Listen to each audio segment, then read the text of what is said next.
Hello दोस्तों, welcome to minute mind. तो दोस्तों, हम लोग एडुटेरिया के करंट अफेयर्स के सेट सीरीज को लेकर आए थे, जो कि पिछले वाले वीडियो में हमने सेट 1, 2, 3 और 4 को कंप्लीट कर लिया था। और इस वाले वीडियो में हम लोग सेट प्रैक्टिस 5 को कंप्लीट करने वाले हैं। सेट प्रैक्टिस 5 में सबसे पहला प्रश्न हमारा करंट अफेयर्स का कुछ इस प्रकार से। राष्ट्रीय पिछड़ा वर्ग आयोग एनसीबीसी की पहली महिला अध्यक्ष किसे नियुक्त किया गया है? तो यह नियुक्त कर लिया गया साध्वी निरंजन ज्योति को। ऑप्शन सी हमारा राइट आंसर हो जाएगा। अगला प्रश्न है, साहित्य अकादमी पुरस्कार 2025 के विजेता और उनकी भाषा का सही मिलान करना है। तो सबसे पहले इसके सही कूट को देख लेते हैं। हमारा सही कूट हो जाएगा ऑप्शन ए, और इसमें पहला का सी दिया हुआ था। हमारा पहला जो है ममता कालिया, इनका संबंध है हिंदी से। किन से? ममता कालिया का भाषा का संबंध है हिंदी से। और दूसरा का है ए से, नवतेज सरना का संबंध है अंग्रेजी से। तीसरा का बी हो जाएगा, एन प्रभाकरन, इनका संबंध है मलयालम भाषा से। और चौथा हो गया प्रकाश भट्टाराई, इनका संबंध है नेपाली से। चलिए नेक्स्ट क्वेश्चन देखते हैं। Esmond B Martin Royal Geographical Society पुरस्कार 2026 जीतने वाली पहली एशियाई महिला कौन बन गई है? तो यह बन गई है डॉक्टर कृति के कारंत। ऑप्शन बी इसका राइट आंसर हो जाएगा, डॉक्टर कृति के कारंत। अगला है, भारत में पैसिव इच्छा मृत्यु के पहले कानूनी मामले हरीश राणा के संदर्भ में निम्नलिखित कथनों पर विचार करें। कथन कुछ इस प्रकार से हैं। 1, 2, 3 तीन कथन दिए हैं, जिसमें कि राइट आंसर हो जाएगा ऑप्शन बी, केवल 2 और केवल 3। ये जो दो कथन है वो सत्य है, और ये जो पहला है वो कथन गलत है। तो दोनों सही कथन को पहले देख लेते हैं, पहले कथन को छोड़ते हुए चलते हैं। दूसरा कथन है हमारा, पैसिव इच्छा मृत्यु का अर्थ है मरीज के जीवन रक्षक उपचार जैसे वेंटिलेटर या फीडिंग ट्यूब को रोक देना या हटा देना। सुप्रीम कोर्ट ने कॉमन कॉज बनाम भारत संघ 2018 मामले में लिविंग विल को मान्यता दी थी। चलिए अगला प्रश्न देखते हैं। सुप्रीम कोर्ट के मातृत्व अवकाश यानी कि मैटरनिटी लीव संबंधी ऐतिहासिक निर्णय के संबंध में अभिकथन ए और कारण आर को पढ़ें। अभिकथन ए और कारण आर दिए हुए हैं और कूट दिए हुए हैं। सबसे पहले इसका राइट आंसर को देखते हैं। हमारा राइट आंसर हो जाएगा ऑप्शन ए और दोनों सही है, और आर ए की सही व्याख्या है। तो चलिए कथन देख लेते हैं। सुप्रीम कोर्ट ने फैसला दिया है कि दत्तक माताएं बच्चे की उम्र की परवाह किए बिना जैविक माताओं के समान 12 सप्ताह के मातृत्व अवकाश की हकदार हैं। कारण, गोद लेने के मामले में माँ और बच्चे के बीच भावनात्मक रिश्ता बनाने और बच्चे की देखभाल के लिए यह समय आवश्यक है, चाहे बच्चा किसी भी उम्र का हो। और यह व्याख्या जो है सही है। तो चलिए अगला प्रश्न देखते हैं। The Golden Road how ancient India transformed the world नामक पुस्तक किसने लिखी, जिसके लिए उन्हें मार्क लिंटन इतिहास पुरस्कार 2026 प्रदान किया गया है? तो इसका राइट आंसर हो जाएगा दोस्तों William del Rimple. Option B इसका राइट आंसर हो जाएगा विलियम डेल रिम्पल। अगला है, निम्नलिखित कथनों पर विचार कीजिए। कथन हमारे दिए हैं और इन पे विचार करना है। उपर्युक्त कथनों में से कौन सा इनमें से जो कथन है वह सही है? तो सही कथन हमारा हो जाएगा पहला, दूसरा और तीसरा, तीनों कथन जो है हमारा सही है। चलिए एक एक करके सारे कथन को देखते चलते हैं। भारत दुनिया का पहला ऐसा देश है जिसने अपनी बैंकिंग प्रणाली के लिए .bank.in जैसा एक सुरक्षित और विशेष इंटरनेट डोमेन अनिवार्य किया है। दूसरा है, भारतीय रिजर्व बैंक आरबीआई को मार्च 2026 में लंदन स्थित सेंट्रल बैंकिंग द्वारा प्रतिष्ठित initiative of the year award से सम्मानित किया गया है। और तीसरा है, आरबीआई का राष्ट्रीयकरण 1949 में हुआ था। ये सही है। अगला प्रश्न देखते हैं। 24वीं नेशनल पैरा एथलेटिक्स चैंपियनशिप 2026 का आयोजन कहाँ किया गया है? तो इसका आयोजन किया गया भुवनेश्वर। ऑप्शन ए हो जाएगा राइट आंसर, भुवनेश्वर। निम्नलिखित युग्मों पर विचार कीजिए। तमिलनाडु राजेंद्र विश्वनाथ अर्लेकर, केरल पश्चिम बंगाल RN रवि, दिल्ली विनय कुमार सक्सेना। उपर्युक्त युग्मों में से कौन से सही सम्मिलित है यह बताना है। तो 9वां का राइट आंसर हो जाएगा ऑप्शन ए, केवल एक जो है वह सही है कथन, यानी कि तमिलनाडु राजेंद्र विश्वनाथ अर्लेकर केरल के राज्यपाल अतिरिक्त प्रभाव चुने गए हैं, या ये अतिरिक्त प्रभाव संभाला इन्होंने। बाकी जो दो है कथन है विचार, ये गलत है। अगला, भारत के पहले सहकारी आधारित ride hailing platform Bharat taxi के संदर्भ में निम्नलिखित कथनों पर विचार कीजिए। हमारे जो कथनों में से कौन से कथन सही है ये बताना है। तो 10वां का जो कथन हो जाएगा ऑप्शन डी राइट आंसर हो जाएगा। पहला, दूसरा और तीसरा ये सारे तीनों कथन सही है। तीनों कथन को देखते हैं। यह ड्राइवरों को कमीशन आधारित व्यवस्था से मुक्ति दिलाकर सहकारी समिति का सदस्य और हिस्सेदार बनाता है। यात्रियों के लिए इसमें मांग बढ़ने पर भी कोई सर्ज प्राइसिंग लागू नहीं होगी। महिला सुरक्षा को ध्यान में रखते हुए इसमें महिला ड्राइवरों के साथ सारथी दीदी का विकल्प दिया गया है। अगला प्रश्न देखते हैं। हाल ही में समाचारों में रहे बस्तर पंडुम संस्कृति महोत्सव के संबंध में निम्नलिखित में से कौन सा कथन सत्य है? तो 11 का राइट आंसर ऑप्शन ए। हमारा ए जो है राइट आंसर हो जाएगा। पहला कथन सत्य है, बाकी असत्य है। तो सही कथन को देखते हैं। पंडुम शब्द गोडी भाषा से संबंधित है जिसका अर्थ है उत्सव या पर्व होता है। अगला 12 नंबर का है। उपभोक्ता मूल्य सूचकांक सीपीआई के आधार वर्ष में किए गए हालिया ऐतिहासिक संशोधन के संबंध में निम्नलिखित कथनों पर विचार करना है। 12 का राइट आंसर हो जाएगा ऑप्शन डी। सभी चारों कथन जो है ये सही है। एक बार चारों कथन को देखते हैं। सीपीआई का आधार वर्ष 2012 से बदल 2024 कर दिया गया है। नई श्रृंखला में वस्तुओं की कुल संख्या 299 से बढ़ाकर 358 कर दी गई है। उपभोग पैटर्न में बदलाव को दर्शाने के लिए खाद्य और पेय पदार्थों का भार 45.86% से घटाकर 36.75 कर दिया गया है। नए सूचकांक में आधुनिक डिजिटल सेवाओं जैसे कि ओटीटी प्लेटफॉर्म के खर्च को भी शामिल किया गया है। चलिए अगला प्रश्न देख लेते हैं। हाल ही में प्रधानमंत्री नरेंद्र मोदी ने गुवाहाटी में ब्रह्मपुत्र नदी पर बने कुमार भास्कर वर्मा सेतु का उद्घाटन किया। राजा कुमार भास्कर वर्मा के ऐतिहासिक संदर्भ में निम्नलिखित कथनों पर विचार कीजिए। उपयुक्त कथनों में से कौन से कथन सही है ये हमें बताना है। इसका जो सही कथन हो जाए ऑप्शन डी। ऑप्शन 1, 2 और 3 ये तीनों कथन जो है सही है। चलिए तीनों कथन को देखते हैं। वे प्राचीन कामरूप असम के वर्मन राजवंश के सबसे प्रसिद्ध शासकों में से एक थे। प्रसिद्ध चीनी यात्री वेनसांग उन्हीं के निमंत्रण पर कामरूप की यात्रा पर आए थे। उत्तर भारत के सम्राट हर्षवर्धन के साथ उनके अत्यंत मजबूत और मैत्रीपूर्ण संबंध थे।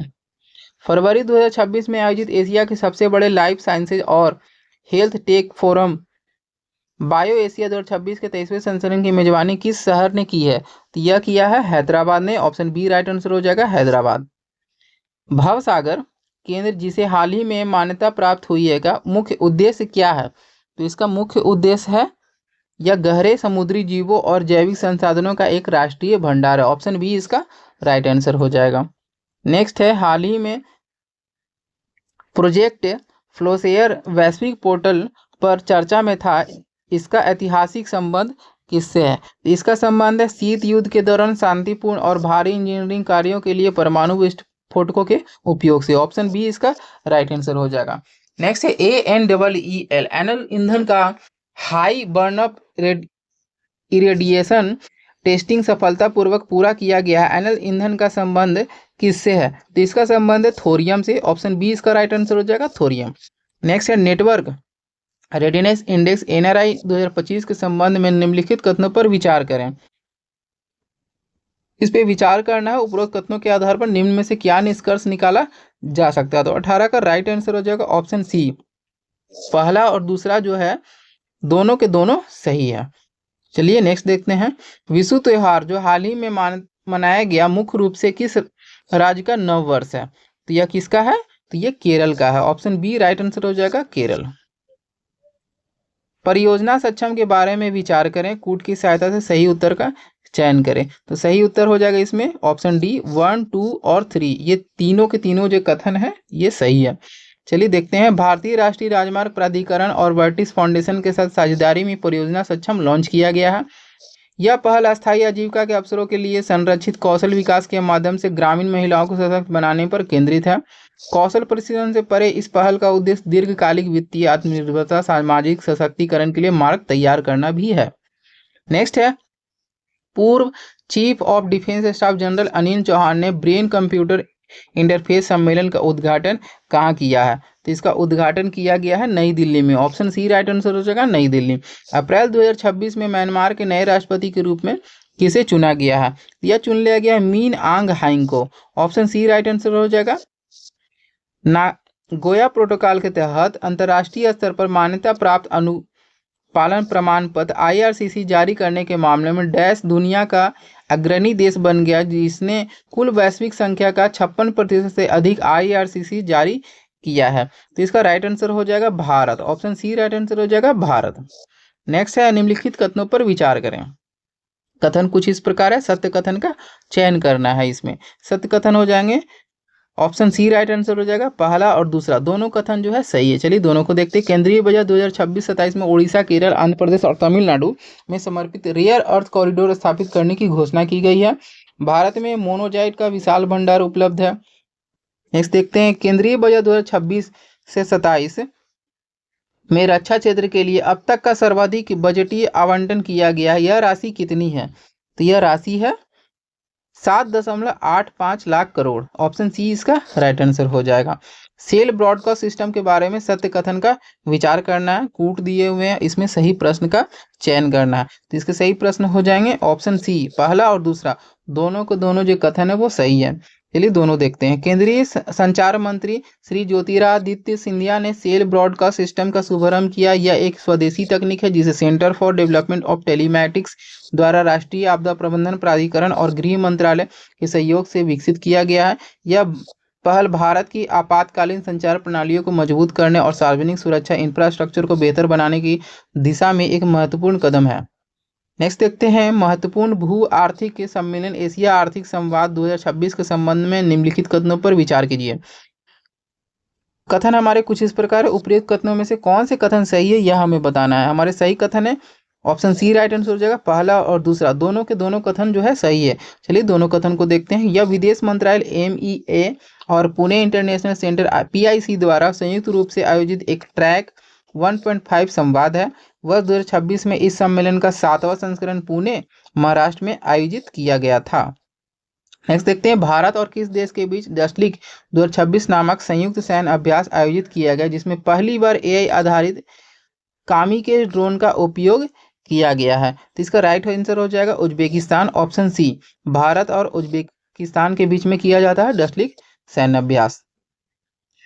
कान्हा टाइगर रिजर्व में कैनाइन डिस्टेंपर वायरस के कारण एक बाघिन और 4 शावकों की मौत हुई है। इस वायरस का वाहक जीव कौन सा है? तो इसका वाहक जीव है कुत्ता। ऑप्शन बी इसका राइट आंसर हो जाएगा, कुत्ता।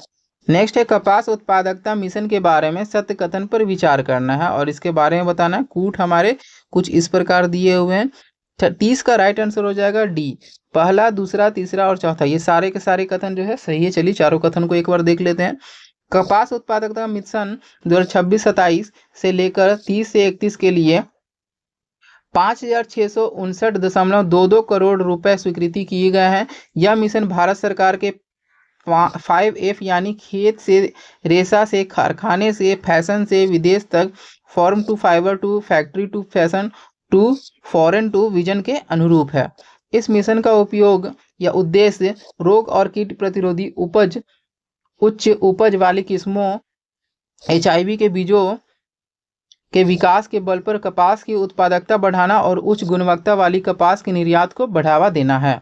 इस मिशन का उद्देश्य 2030 तक कपास की उत्पादकता को 440 किलोग्राम हेक्टेयर से बढ़ाकर 775 किलोग्राम हेक्टेयर करके 498 लाख गांठ, प्रत्येक गांठ में 170 किलोग्राम कपास का उत्पादन करना है। अगला प्रश्न है, ज्ञान भारतम मिशन के तहत बिहार की पांडुलिपि संरक्षण अभियान के संबंध में कौन से कथन सत्य हैं? तो इसमें सत्य कथन आपको देखना है। तो हमारा जो सी है ऑप्शन राइट हो जाएगा। इस मिशन के तहत पांडुलिपियों के संरक्षण के लिए आर्टिफिशियल इंटेलिजेंस AI क्लाउड तकनीक का उपयोग कर राष्ट्रीय डिजिटल रिपॉजिटरी बनाई जा रही है। नेक्स्ट है, भारतीय नौसेना द्वारा हाल ही में कोच्चि में कमीशन किए गए पहले स्वदेशी डाइविंग सपोर्ट क्राफ्ट का नाम क्या है? तो इसका नाम है DSC-A20। Option A right answer हो जाएगा। नेक्स्ट है, जन विश्वास प्रावधानों से संशोधन विधेयक 2026 के संदर्भ में निम्नलिखित कथनों पर विचार करना है। 33 का राइट आंसर हो जाएगा दोस्तों ऑप्शन डी, पहला, दूसरा और तीसरा। ये तीनों कथन सही है। चलिए इन तीनों कथनों को एक बार देख लेते हैं। इस विधेयक के तहत 23 मंत्रालयों द्वारा प्रशासित 79 केंद्रीय अधिनियमों के 784 प्रावधानों में संशोधन किया गया है। इसमें पर्यावरण संरक्षण अधिनियम 1986 के तहत छोटी प्रक्रियाओं के उल्लंघन पर जेल की सजा के प्रावधान को पूरी तरह समाप्त कर भारी प्रशासनिक दंड में बदल दिया गया है। कंपनी अधिनियम 2013 के तहत तकनीकी चूक और फाइलिंग में देरी जैसे मामलों के न्यायिक अदालतों से हटाकर इन हाउस एजुकेशन आंतरिक समाधान के दायरे में लाया गया है। अगला प्रश्न देखते हैं, राष्ट्रीय स्तर पर प्रशासनिक सुधारों के लिए आयोजित साधना सप्ताह 2026 की उत्कृष्टता के त्रय थीम के अंतर्गत कौन सा स्तंभ शामिल नहीं है? तो इसमें हो जाएगा वित्तीय समावेशन, ऑप्शन सी राइट आंसर हो जाएगा। नेक्स्ट है, हाल ही में सर्वोच्च न्यायालय ने एक ऐतिहासिक निर्णय में भारतीय संविधान के किस अनुच्छेद के तहत राष्ट्रीय राजमार्ग पर सुरक्षित यात्रा करने के अधिकार को नागरिकों का मौलिक अधिकार घोषित किया है? तो इसका राइट आंसर हो जाएगा अनुच्छेद 21, आर्टिकल 21, ऑप्शन सी इसका राइट आंसर हो जाएगा। चलिए नेक्स्ट प्रश्न देखते हैं दोस्तों, भूसहर परमाणु संयंत्र संकट जो हाल ही में समाचारों की सुर्खियों में रहा है के संबंध में निम्नलिखित कथनों पर विचार करना है और उपरोक्त कथनों में से कौन से कथन सही है ये हमें बताना है दोस्तों। तो केवल पहला जो कथन है वो सही है। पहला कथन को देखते हैं, भूसहर परमाणु संयंत्र ईरान के दक्षिण पश्चिमी फारस की खाड़ी के तट पर स्थित उसका एकमात्र चालू परमाणु संयंत्र है। नेक्स्ट देखते हैं, सूची पहला और दूसरा दिया है, इनके साथ सुमिलित करना है, मतलब इनका मिलान करना है। तो 37 का राइट आंसर सबसे पहले देख लेते हैं, ऑप्शन ए हो जाएगा। पहला का दू हो जाएगा। नानाजी देशमुख सर्वोत्तम पंचायत पुरस्कार 2025 जो है ये किन्हें दिया गया है? तो ये दिया गया है सेपा हिजाला जो कि त्रिपुरा से है। फिर है आपका बी का पहला हो जाएगा राइट आंसर, प्रथम बिहार दिवस और निवेश मंच 2026, इसका जो है देश और स्थान कौन सा हो जाएगा? जकार्ता जो कि इंडोनेशिया है। तीसरा, स्वामी विवेकानंद की आदमकद प्रतिमा का अनावरण कहाँ किया गया है? तो इसका सी का 4 हो जाएगा, सिएटल अमेरिका में किया गया है इसका। और अंतिम हमारा पारंपरिक जूल उत्सव, ये कहाँ मनाया गया? तो ये जम्मू कश्मीर के इस मुकाम में मनाया गया है। इस प्रकार से हमारा ए राइट आंसर हो जाएगा। अगला है, भारत के ऑटोमोबाइल निर्यात परिदृश्य में अप्रैल 2026 में हुए ऐतिहासिक परिवर्तन के संबंध में रिक्त स्थानों की पूर्ति कीजिए। अप्रैल 2026 तक अडानी पोर्ट्स द्वारा प्रबंधित 10 बंदरगाह ने चेन्नई और कामराज पोर्ट्स को पीछे छोड़ते हुए भारत के सबसे बड़े ऑटोमोबाइल एक्सपर्ट हब का दर्जा हासिल कर लिया, जिससे एकल पोत के माध्यम से 6008 वाहनों के निर्यात का राष्ट्रीय रिकॉर्ड बनाया है। 38 का राइट आंसर हो जाएगा option B Mundra port. Next है, कोयला गैसीकरण और भारत की उर्वरक आत्मनिर्भरता नीति के संदर्भ में निम्नलिखित कथनों पर विचार करना है। हमारे कथन इस प्रकार है, कथनों में से कौन से सही है ये हमें बताना है। तो हमारा जो पहला और तीसरा जो कथन है वो सही है, बाकी जो दूसरा कथन है वो गलत है। तो चलिए पहला और तीसरे वाले कथन को देख लेते हैं।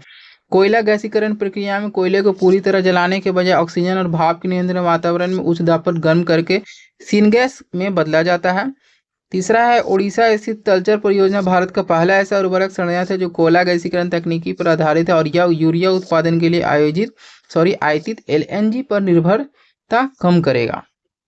नेक्स्ट है, विज्ञान और प्रौद्योगिकी क्षेत्र में हाल ही में चर्चा में रही प्रज्ञा प्रणाली क्या है? यह है हमारा भारत की अगली पीढ़ी की एआई आधारित सैटेलाइट इमेजिंग प्रणाली, ऑप्शन सी इसका राइट आंसर हो जाएगा। नेक्स्ट है, पर्यावरण विज्ञानियों द्वारा हाल ही में खोजी गई प्रजाति थेरिडियन हिमालयन, जिसे हिमालयन हैप्पी फेस स्पाइडर भी कहा जा रहा है, के संदर्भ में पर विचार करना है। कथन हमारे कुछ इस प्रकार से है, पहला और दूसरा। इसका जो राइट आंसर हो जाएगा ऑप्शन ए, केवल ए, मतलब पहला कथन है जो हमारा वो सही है।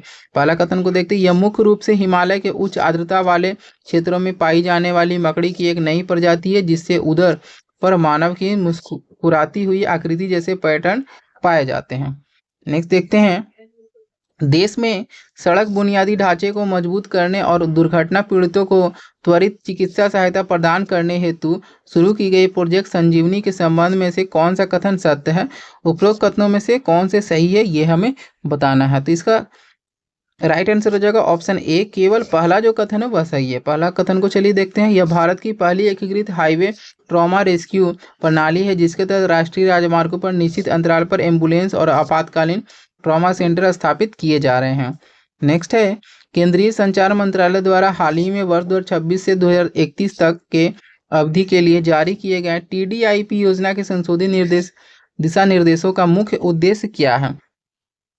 तो इसका मुख्य उद्देश्य है दूर संचार क्षेत्र में घरेलू विनिर्माण अनुसंधान और बौद्धिक संपदा निर्माण को बढ़ावा देना। ऑप्शन बी इसका राइट आंसर हो जाएगा। नेक्स्ट है, हाल ही में अंतर्राष्ट्रीय कूटनीतिकों में चाबहार बंदरगाह पर प्रतिबंध का संकट चर्चा में रहा। इस संबंध में भारत की रणनीतिक स्वायत्तता नीति का क्या अर्थ है? तो 44 का राइट आंसर हो जाएगा ऑप्शन बी, वैश्विक महाशक्तियों के दबाव में आए बिना राष्ट्रीय हितों और द्विपक्षीय संबंधों के आधार पर स्वतंत्रता निर्णय लेना। अगला देखते हैं, विकसित भारत जी राम जी अधिनियम 2025 के बारे में असत्य कथन का चयन करना है। तो इसमें असत्य कथन का चयन करना है दोस्तों हमारा, तो हमारा राइट आंसर हो जाएगा ऑप्शन डी, उपयुक्त में से कोई नहीं, मतलब कि सारे जो कथन है वो सही हैं। चलिए इन्हें एक बार पढ़ लेते हैं। इस कानून का उद्देश्य ग्रामीण परिवारों को 125 दिनों के अकुशल मजदूरी वाले रोजगार की वैश्विक वैधानिक गारंटी प्रदान करेगा। यह कानून 1 जुलाई से देश के सभी ग्रामीण क्षेत्रों में लागू हुआ। मनरेगा के तहत भी रोजगार बीबी जी राम जी के प्रारंभ होने तक निर्बाध रूप से जारी रहेगा। आवेदन की तिथि 15 दिनों के भीतर रोजगार उपलब्ध कराया जाना चाहिए। रोजगार प्राप्त न होने की स्थिति में श्रमिकों को बेरोजगार भत्ता प्राप्त करने का अधिकार होगा। बेरोजगारी भत्ता मजदूरी दर के 1/4 से कम नहीं और शेष अवधि के लिए अधिसूचित मजदूरी की दर के से कम नहीं दे होगा। विलंब के लिए प्रतिदिन बकाया मजदूरी के 0.5% दर से मुआवजे के हकदार होंगे। आवेदक को गांव से 5 किलोमीटर के दायरे में ही रोजगार उपलब्ध कराया जाएगा। अगला हमारा करंट अफेयर्स है। फिनलैंड में संचालित कैलिबर परियोजना जो हाल ही में अंतर्राष्ट्रीय मीडिया के सुर्खियों में रही, का प्राथमिक संबंध किस खनिज के निष्कर्षण से है? तो इसका संबंध है लिथियम से। ऑप्शन बी इसका राइट आंसर हो जाएगा लिथियम। नेक्स्ट है, स्विट्जरलैंड के दावोस में जारी पर्यावरण प्रदर्शन सूचकांक रिपोर्ट 2026 के संदर्भ में निम्नलिखित कथनों पर विचार करना है। तो इसमें हमारे जो कथन है कुछ इस प्रकार है। 47 का राइट आंसर हो जाएगा ऑप्शन सी, दोनों के दोनों कथन जो है सही है, पहला और दूसरा। चलिए दोनों कथन को देखते हैं। यह रिपोर्ट स्पष्ट करता है कि जलवायु परिवर्तन के कारण ग्लेशियरों का तेजी से पिघलना स्विट्जरलैंड के अल्प्स और भारत के हिमालयन दोनों के लिए एक समान गंभीर खतरा है। नेक्स्ट, इस वैश्विक संकट से निपटने के लिए भारत और स्विट्जरलैंड ने जल भंडारण और पुनर्चक्रण के क्षेत्र में एक रणनीतिक द्विपक्षीय सहयोग पर सहमति व्यक्त की है। नेक्स्ट है, हाल ही में 3 अप्रैल 2026 को भारतीय नौसेना में शामिल की गई INS अरिदमन के संबंध में निम्नलिखित कथनों पर विचार करना है और इसके कथन जो है इनमें से कौन सही है ये हमें बताना है। तो 47 का राइट आंसर हो जाएगा ऑप्शन सी, पहला और दूसरा दोनों के दोनों कथन सही है और तीसरा जो कथन है वो गलत है। तो पहला और दूसरा सही कथन को एक बार देखते हुए चलते हैं। पहला कथन है हमारा, यह भारत की तीसरी स्वदेशी परमाणु संचालित बैलिस्टिक मिसाइल पनडुब्बी है जिसे विशाखापत्तनम में नौसेना में कमीशन किया गया। यह पनडुब्बी अग्नि भी और लंबी दूरी के K-15 मिसाइलों से लैस किया गया है। नेक्स्ट है, हाल ही में 3 अप्रैल फिर से वही आ गया क्वेश्चन। 49 देखते हैं। सूची 1 और सूची 2 को सम्मिलित कीजिए, नीचे दिए गए कूट है उनके सही मिलान को हमें बताना। 49 का राइट आंसर हो जाएगा बी, जिसमें कि पहला ए का हो जाएगा 2, ए का क्या हो जाएगा प्रशस्त 2.0 का हो जाएगा। NCERT जारी करता है इसे। CPO पोर्टल इसे कौन जारी करता है? तो इसे नीति आयोग जारी करता है। और कर्तव्य काम्स ये कौन जारी किया है? तो ये कर्नाटक सरकार ने जारी किया इसे। और अंतिम हमारा आ जाएगा खुवारल ऐप, ये मिजोरम द्वारा जारी किया गया। हमारा अंतिम प्रश्न कुछ इस प्रकार से है। चिकित्सा और जैव प्रौद्योगिकी के क्षेत्र में हाल ही में चर्चा में रहे लैक्टोफेरिन को डॉक्टरों द्वारा सुपर प्रोटीन क्यों कहा जा रहा है? यह एक बहुकार्यात्मक आयरन बाइंडिंग प्रोटीन है जिसमें मजबूत एंटीबैक्टीरियल, एंटीवायरल और इम्यून बूस्टिंग गुण होते हैं। ऑप्शन बी इसका राइट आंसर हो जाएगा। दोस्तों इसी प्रकार से हमारा सेट प्रैक्टिस 5 कंप्लीट हो गया। तो मिलते हैं नेक्स्ट वीडियो में सेट प्रैक्टिस 6 के साथ। Thank you for watching video.